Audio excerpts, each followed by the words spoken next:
Aujourd'hui, je suis en direct de la Raw Materials Week à Bruxelles.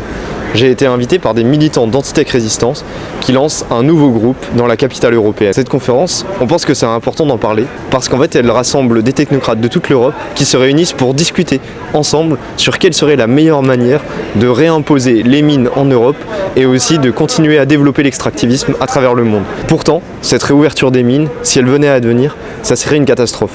Car derrière les mines, ce qui se cache, c'est l'exploitation des humains, d'un bout à l'autre de la planète, mais c'est aussi l'exploitation de la nature, la dégradation des écosystèmes et finalement l'approvisionnement énergétique de tout un système qui aujourd'hui se prépare de plus en plus à la guerre avec la militarisation des différents pays. Des robots tueurs, des avions, des intelligences artificielles qui ne bénéficient pas aux populations.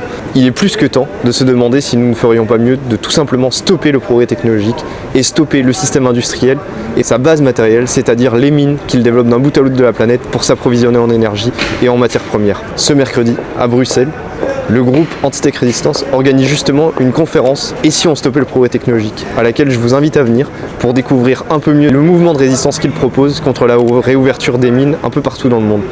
Alors que les technocrates veulent toujours plus de mines, toujours plus d'intelligence artificielle, toujours plus de robots tueurs, nous n'avons aucun intérêt à ce que des technocrates nous expliquent que les mines puissent être plus écologiques ou plus sociales.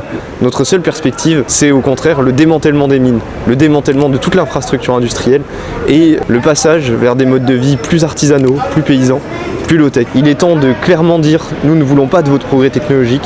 Nous voulons organiser un mouvement de résistance capable de défendre la planète et la liberté humaine.